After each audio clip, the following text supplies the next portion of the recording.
Okay. ఇప్పుడు మనం చాలా యూనివర్సిటీస్‌లో చూస్తామండి.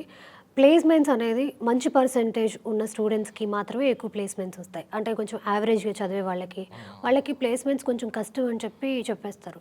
అలా ఏమన్నా ఉందా మేడం యూనివర్సిటీలో? ఫర్ మీ అండ్ మేడం నేను ఏంటంటే నా ఎక్స్పీరియన్స్లో నేను చెప్పేది ఒకటే మేడం. హ్మ్.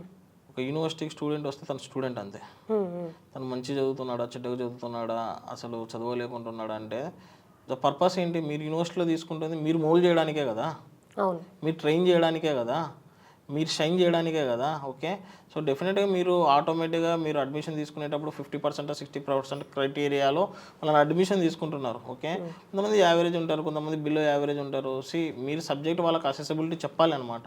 హ్మ్. నేను చెప్తున్నాను ఓకే, డెఫినెట్లీ హైయెస్ట్ ప్యాకేజ్ 1.5 అట్లాంటివి ఉంటాయి. అవి ఓకే, అవి మీకు యావరేజ్ స్టూడెంట్స్ కన్సిడరేషన్ లేవు. ఓకే.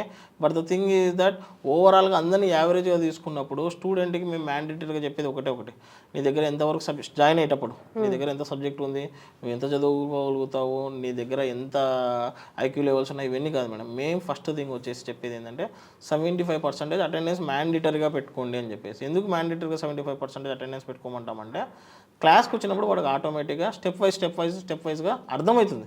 అవును. తను అనుకున్నది ఇంజనీరింగ్ అంటే ఏంటి, ఏదో బట్టి విధానం ఒక రోజులో అయిపోగొట్టొచ్చు అనేది ఆ కాన్సెప్ట్ 1-2 మంత్స్లో తనకు అర్థమవుతుంది.